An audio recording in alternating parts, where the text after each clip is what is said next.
Parliament ఉభయ సభల సంయుక్త సమావేశం అంటే ఏంటి? ఎలా జరుగుతోంది? ఈ విషయం మనం రాష్ట్రపతికి ఆర్టికల్ 108 ప్రకారం ఉభయ సభల సంయుక్త సమావేశం ఏర్పాటు చేసే అధికారం ఉంది అని చెప్పినప్పుడు కూడా ఒక సందర్భంలో మాట్లాడుకున్నాం. సో ఇక్కడ కొంచెం డీటెయిల్గా మాట్లాడదాం. ఉభయ సభల సంయుక్త సమావేశం అంటే ఏంటి? ఎందుకు ఉభయ సభల సంయుక్త సమావేశం ఏర్పాటు చేస్తారు అంటే, ఏదైనా ఒక బిల్లును ఒక సభ ఆమోదించి మరొక సభ తిరస్కరిస్తే ప్రభుత్వం ఆ బిల్లును ఎలాగైనా చట్టం చేయాలని కనుక సంకల్పిస్తే అప్పుడు రెండు సభల్ని సమావేశపరిచి ఉభయ సభల సంయుక్త సమావేశం ఏర్పాటు చేస్తారు. అంటే ఫర్ ఎగ్జాంపుల్ పార్లమెంట్లో ఏదైనా ఒక బిల్లు చట్టం అవ్వాలనుకోండి. అలా అవ్వాలి అనుకుంటే ఇప్పుడు ఎక్స్ అనే ఒక బిల్లు ఉంది. ఈ బిల్లును చట్టం చేయాలి అంటే ఏంటి ప్రొసీజర్ అంటే, లోక్సభ రాజ్యసభ ఆమోదించి ప్రెసిడెంట్ కూడా ఆమోదిస్తే బిల్లు చట్టం అవుతుంది మామూలుగా. ఏదైనా ఒక సందర్భంలో ఒక ఎక్స్ అనే బిల్లుని లోక్సభలో ఒక 400 మంది సభ్యులు ఓకే అనుకున్నారు, రాజ్యసభలో ఒక సభ్యుడు కూడా ఓకే అని లేదు. అలాంటప్పుడు ప్రభుత్వం ఎలాగైనా సరే ఆ బిల్లును చట్టం చేయాలని సంకల్పించింది అనుకోండి. అంటే ఇక్కడ ఒక 400 మంది అటెండ్ అయినారు, 200 మంది ఇక్కడ అటెండ్ అయినారు, ఎవరు ఒక్కరు కూడా దాంట్లో ఓకే అనలేదు. అప్పుడు ఏం చేస్తారు అంటే ఈ 600 మందిని కలిపి ఉభయ సభల సంయుక్త సమావేశం ఏర్పాటు చేస్తారు. ఈ ఉభయ సభల సంయుక్త సమావేశంలో 400 మంది ఓకే అన్నారంటే సాధారణ మెజారిటీ కంటే ఎక్కువే, సగం కన్నా ఎక్కువ మంది ఓకే అన్నారు కాబట్టి ఆ బిల్లును చట్టం చేసేస్తారు. ఇలా ఉభయ సభల సంయుక్త సమావేశానికి అధ్యక్షత వహించేది ఎవరు అంటే లోక్సభ స్పీకర్. ఒకవేళ లోక్సభ స్పీకర్ అందుబాటులో లేకపోతే లోక్సభ డిప్యూటీ స్పీకర్ ఉభయ సభల సంయుక్త సమావేశానికి అధ్యక్షత వహిస్తాడు. ఏదైనా సందర్భంలో Lok Sabha speaker, Lok Sabha deputy speaker ఇద్దరూ అందుబాటులో లేనట్టయితే ఉభయ సభల సంయుక్త సమావేశానికి రాజ్యసభ డిప్యూటీ చైర్మన్ అధ్యక్షత వహిస్తాడండి. రాజ్యసభ చైర్మన్ కాదు. ఎందుకు అంటే రాజ్యసభ చైర్మన్ ఉపరాష్ట్రపతి కాబట్టి ఈయన రాజ్యసభలో సభ్యుడు కాదు కాబట్టి రాజ్యసభ చైర్మన్ ఉభయ సభల సంయుక్త సమావేశానికి అట్లా అధ్యక్షత వహించేందుకు అవకాశం లేదు. ఇలా ఉభయ సభల సంయుక్త సమావేశాలు ఎప్పుడైనా జరిగాయా భారతదేశంలో ఇప్పటిదాకా అంటే, ఇప్పటిదాకా 3 సందర్భాల్లో అలా ఉభయ సభల సంయుక్త సమావేశం జరిగాయండి. అవి ఎప్పుడు అంటే 1961లో వరకట్న నిషేధ బిల్లు విషయంలో, అదేవిధంగా 1978లో బ్యాంకింగ్ సర్వీస్ కమిషన్ రద్దు బిల్లు విషయంలో, అదేవిధంగా 2002 సంవత్సరంలో పోటా బిల్లు విషయంలో. ఇవి మనం మరో సందర్భంలో కూడా మాట్లాడి ఉన్నాం. సో గమనించండి, 1961, 1978, 2002 ఇలా 3 సందర్భాల్లో ఇప్పటిదాకా ఉభయ సభల సంయుక్త సమావేశాలు జరిగాయి. ఈ విధంగా ఉభయ సభల సంయుక్త సమావేశానికి అధ్యక్షత వహించే అధికారం కూడా ఎవరికి ఉంటుంది అంటే లోక్సభ స్పీకర్కే ఉంటుందండి. ఇంకా ఎలాంటి అధికారాలు ఉన్నాయి స్పీకర్కి అని అంటే, స్పీకర్ అనేవాడికి కాస్టింగ్ ఓటు ఉంటుందండి. కాస్టింగ్ ఓటు అంటే నిర్ణాయక ఓటు అంటారు, దాన్ని కాస్టింగ్ ఓటు అంటాం. కాస్టింగ్ ఓటు లేదా నిర్ణాయక ఓటు.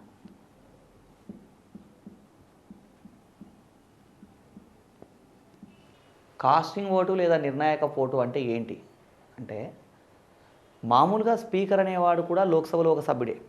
అంటే లోక్సభలో ఉన్నటువంటి 543 మంది సభ్యుల్లో ఒక వ్యక్తి స్పీకర్గా ఎన్నుకోబడ్డాడు. అంటే ఇతను కూడా ఒక లోక్సభ సభ్యుడే కదా.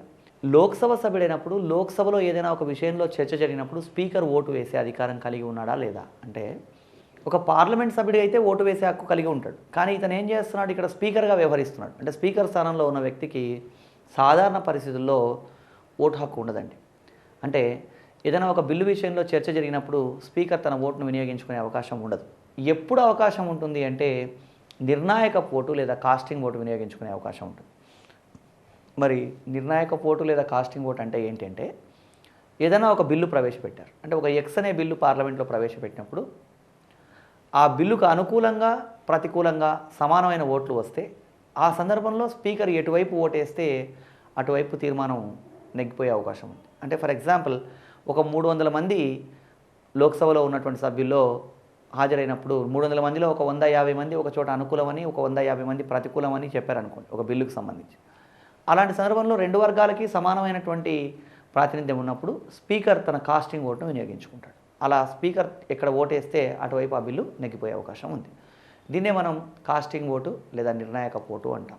ఇది స్పీకర్కు ఉన్నటువంటి ప్రత్యేక అధికారం. అయితే స్పీకర్కి మరియు సాధారణ ఓటు హక్కు ఉంటుందా అంటే, సాధారణ ఓటు హక్కు ఎప్పుడు సాధారణ పరిస్థితిలో ఉండదండి. ఎప్పుడు ఉంటుంది అనేది మళ్ళీ మరొక సందర్భంలో మాట్లాడుకుంటాం. ఇప్పుడు స్పీకర్ అధికారుల గురించి మాట్లాడుకుంటున్నాం కాబట్టి ఇక్కడ కాస్టింగ్ ఓటు లేదా నిర్ణాయక ఓటు ఉంటుందని మనం తెలుసుకున్నాం.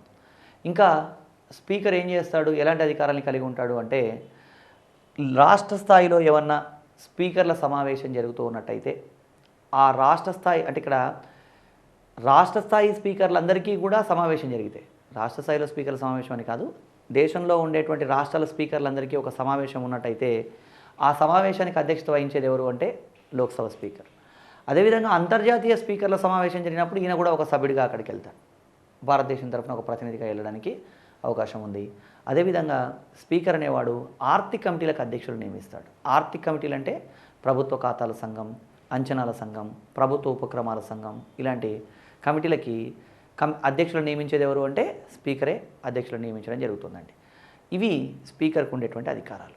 స్పీకర్ అనే వ్యక్తి ఒక సుప్రీంకోర్టు న్యాయమూర్తితో సమానమైన హోదాను కలిగి ఉంటాడని గమనించాలి.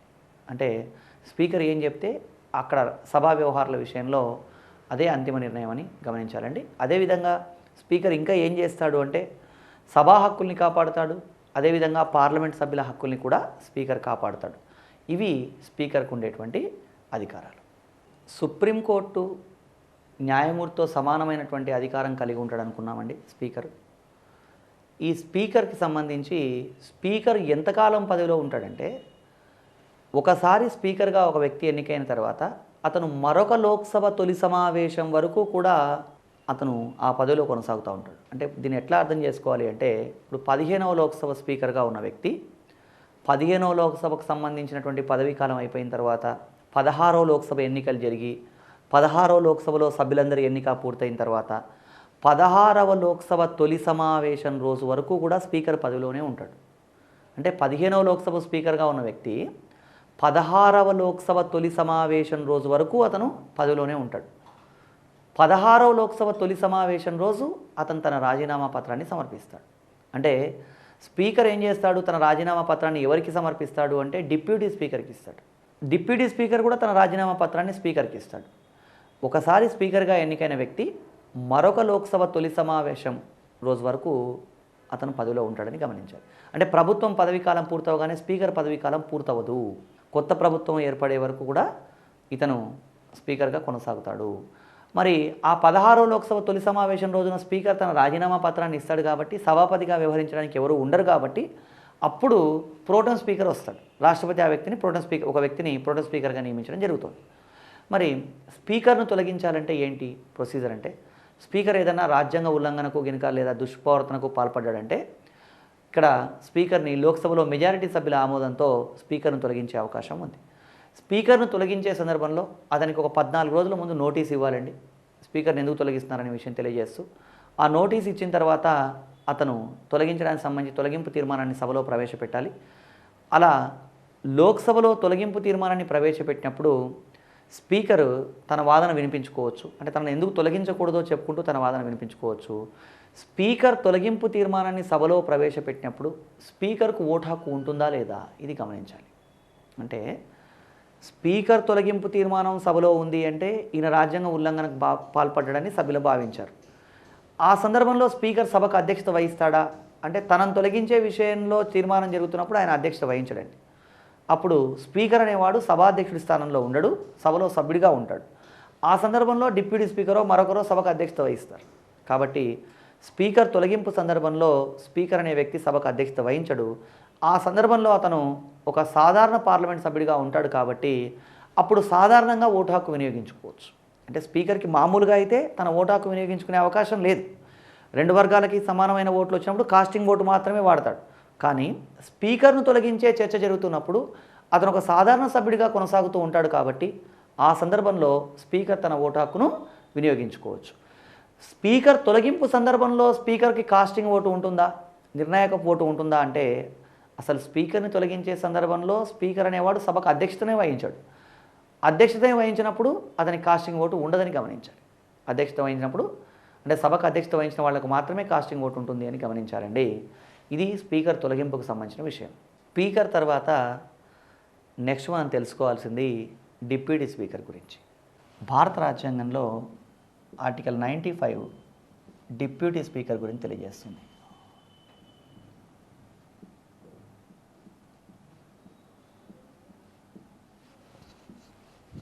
ఇక్కడ ఈ డిప్యూటీ స్పీకర్ ఏంటి డిప్యూటీ స్పీకర్కి ఎలాంటి అధికారాలు ఉంటాయంటే, ఒక మాటలో చెప్పాలంటే స్పీకర్ అందుబాటులో లేనప్పుడు స్పీకర్కు ఉండే అన్ని అధికారాలు డిప్యూటీ స్పీకర్కి కూడా ఉంటాయి. డిప్యూటీ స్పీకర్ను ఎవరు ఎన్నుకుంటారు అంటే, లోక్సభ సభ్యులు తమలో నుంచి ఒక వ్యక్తిని ఎలా స్పీకర్గా ఎన్నుకుంటారో అదే లోక్సభ సభ్యులు తమలో నుంచి ఒక వ్యక్తిని డిప్యూటీ స్పీకర్గా ఎన్నుకుంటారు. సాంప్రదాయాన్ని అనుసరించి స్పీకర్ ఏమో రూలింగ్ పార్టీకి చెందిన వ్యక్తి, డిప్యూటీ స్పీకర్ ఏమో ఆపోజిషన్ పార్టీకి చెందిన వ్యక్తి కొనసాగడం మనం గమనిస్తూ ఉన్నాం. ఇది కేంద్ర స్థాయిలో. ఇక డిప్యూటీ స్పీకర్కి సంబంధించి ఎగ్జామ్లో ఏమడుగుతున్నాడంటే, డిప్యూటీ స్పీకర్ ఎన్నిక తేదీని నిర్ణయించేది ఎవరు అంటే, డిప్యూటీ స్పీకర్ ఎన్నిక తేదీని నిర్ణయించేది రాష్ట్రపతి అనుకోకూడదండి. ఎందుకంటే అక్కడ స్పీకర్ ఎన్నిక తేదీని నిర్ణయించేది రాష్ట్రపతి, స్పీకర్ ఎన్నిక నిర్వహించేది ప్రోటెం స్పీకర్ అని అక్కడ మాట్లాడుకున్నాం స్పీకర్ అనే టాపిక్ దగ్గర. ఇక్కడ డిప్యూటీ స్పీకర్ ఎన్నిక తేదీని నిర్ణయించేది, డిప్యూటీ స్పీకర్ ఎన్నిక నిర్వహించేది రెండు కూడా ఎవరు అంటే స్పీకరే. ఆల్రెడీ స్పీకర్ ఎన్నికైనాడు కాబట్టి ఈ స్పీకర్ ఏం చేస్తాడంటే డిప్యూటీ స్పీకర్ ఎన్నిక తేదీని నిర్ణయిస్తాడు, అదేవిధంగా డిప్యూటీ స్పీకర్ ఎన్నిక కూడా నిర్వహిస్తాడని గమనించాలి.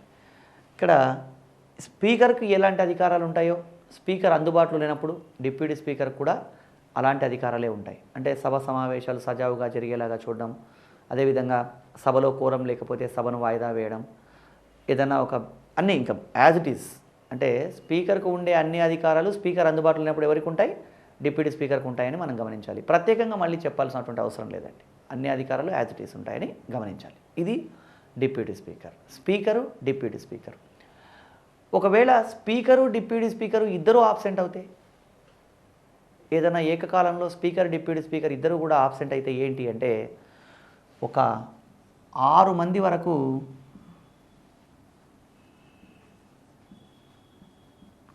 వరకు ప్యానల్ స్పీకర్లను స్పీకర్ నియమించవచ్చండి. Panel speakers. ఈ ప్యానల్ స్పీకర్స్ను ఎవరు నియమిస్తారంటే స్పీకర్ నియమిస్తారు. స్పీకరు డిప్యూటీ స్పీకరు ఇద్దరూ లేకపోతే ఈ ప్యానల్ స్పీకర్లలో ఒకరు సభకు అధ్యక్షత వహించి సభా కార్యక్రమాలు కొనసాగిస్తారు. ఇది ఒక ప్రొసీజర్ అండి. ఇక్కడ జాగ్రత్తగా అర్థం చేసుకోవాల్సిన ఏమంటే, స్పీకర్ ఎన్నిక తేదీని నిర్ణయించేది రాష్ట్రపతి, స్పీకర్ ఎన్నిక నిర్వహించేది ప్రోటెం స్పీకర్, డిప్యూటీ స్పీకర్ ఎన్నిక తేదీని నిర్ణయించేది, డిప్యూటీ స్పీకర్ ఎన్నిక నిర్వహించేది రెండు స్పీకరే. ప్యానల్ స్పీకర్లను నియమించేది స్పీకర్. ఇక్కడ ప్రోటెం స్పీకరో రాష్ట్రపతితో మరొకరో కాదు. ఇది గమనించాల్సిన విషయం. అలా కాకుండా ప్రశ్న ఇలా అడిగాడు అనుకోండి, భారత రాజ్యాంగాన్ని అనుసరించి పార్లమెంట్ సభ్యుల చేత ప్రమాణ స్వీకారం చేయించాల్సిన బాధ్యత ఎవరిది అన్నప్పుడు అక్కడ మనం ప్రోటెం స్పీకర్ అనే ఆన్సర్ పెట్టకూడదు. ఎందుకంటే రాజ్యాంగాన్ని అనుసరించి ఆ బాధ్యత రాష్ట్రపతిది, రాష్ట్రపతి తరఫున ప్రోటెం స్పీకర్ వస్తాడు. అంటే భారత రాజ్యాంగాన్ని అనుసరించి సభ్యులందరి చేత ప్రమాణ స్వీకారం చేయించాల్సిన బాధ్యత రాష్ట్రపతికి ఉంది. కానీ రాష్ట్రపతి ప్రతి చిన్న వ్యవహారానికి రాలేడు కాబట్టి సభలో అందరికన్నా సీనియర్గా ఉండేటువంటి ఒక వ్యక్తిని ప్రోటెం స్పీకర్గా నియమించడం జరుగుతుంది. మనం 16 లోక్సభలో కమల్నాథ్ అనే వ్యక్తిని ప్రోటెం స్పీకర్గా నియమించడం గమనించాం. ఇక్కడ ఇది speaker, deputy speaker, panel speakers. అయితే ఒక్కోసారి ఎగ్జామ్లో ట్విస్ట్ చేసి ప్రశ్న అడుగుతాడు. ఏమని అంటే, స్పీకర్ డిప్యూటీ స్పీకర్ పదవులు రెండింటికి ఖాళీ ఏర్పడితే సభా కార్యక్రమాల నిర్వహణకు ఎవరు అధ్యక్షత వహిస్తారు అని అడగొచ్చండి. స్పీకర్ డిప్యూటీ స్పీకర్ పదవులు రెండింటికి ఒకేసారి ఖాళీ ఏర్పడ్డప్పుడు సభా కార్యక్రమాల నిర్వహణకు ఎవరు అధ్యక్షత వహిస్తారు అని ఇచ్చి ఆప్షన్స్లో ఏ ప్రోటెం స్పీకర్, బి ప్యానల్ స్పీకర్స్లో ఒకరు, సి రాష్ట్రపతి నిర్ణయించిన వ్యక్తి, డి ఏది కాదు అని ఇవ్వడానికి అవకాశం ఉంది. అప్పుడు అభ్యర్థులు ఏం చేయడానికి అవకాశం ఉంది అంటే ప్యానల్ స్పీకర్స్లో ఒకరు అని ఆన్సర్ పెట్టే అవకాశం ఉంది. స్పీకర్ డిప్యూటీ స్పీకర్ పదవులు రెండింటికి ఖాళీ ఏర్పడ్డప్పుడు సభకు ఎవరు అధ్యక్షత వహిస్తారు అంటే మనం మాట్లాడుకున్న సమాచారం ప్రకారం ప్యానల్ స్పీకర్స్ అని ఆన్సర్ చేసే అవకాశం ఉందండి. ఇక్కడ జాగ్రత్తగా గమనించండి, నేను చెప్పేప్పుడు స్పీకర్ డిప్యూటీ స్పీకర్ పదవులు రెండింటికి ఖాళీ ఏర్పడ్డప్పుడు అనేమో ఇక్కడ మాట్లాడుకున్నాం. నేను చెప్పినప్పుడు ఏమని చెప్పడం జరిగిందంటే, స్పీకర్ డిప్యూటీ స్పీకర్ ఇద్దరు అందుబాటులో లేనప్పుడు ప్యానల్ స్పీకర్లో ఒకరు అధ్యక్షత వహిస్తారు. అందుబాటులో లేకపోవడం వేరు, ఖాళీ ఏర్పడడం వేరు. అందుబాటులో లేకపోవడం అంటే ఆబ్సెంట్ అవ్వడం, వాళ్ళిద్దరూ కూడా సభకు హాజరు కాకపోవడం. అలాంటి సందర్భాల్లో అప్పుడు ప్యానల్ స్పీకర్లో ఒకరు సభకు అధ్యక్షత వహిస్తారు. అదేవిధంగా ఖాళీ ఏర్పడడం అంటే స్పీకర్ డిప్యూటీ స్పీకర్ ఇద్దరు రిజైన్ చేసి ఉండడం లేదా మరణించి ఉండడం, ఇంకేదైనా జరిగి ఉండడం. అట్లా అంటే ఇక్కడ జాగ్రత్తగా అర్థం చేసుకోవాల్సిన విషయం ఏంటంటే, స్పీకర్ డిప్యూటీ స్పీకర్ పదవులు రెండింటికి ఖాళీ ఏర్పడితే రాష్ట్రపతి నిర్ణయించిన ఒక వ్యక్తి సభకు అధ్యక్షత వహిస్తాడు. స్పీకర్, డిప్యూటీ స్పీకర్ ఇద్దరు అందుబాటులో లేకపోతే ప్యానెల్ స్పీకర్లో ఒకరు సభకు అధ్యక్షత వహిస్తారు. ఇది క్లియర్గా అర్థం చేసుకోవాలండి. ఇది speaker, deputy speaker, panel speakers. Speaker, deputy speakers speaker, deputy speaker, panel speakers తెలుసుకున్న తర్వాత నెక్స్ట్ మనం తెలుసుకోవాల్సినటువంటి అంశం ఏంటి అంటే రాజ్యసభకు సంబంధించినటువంటి విషయాలు. రాజ్యసభ చైర్మన్.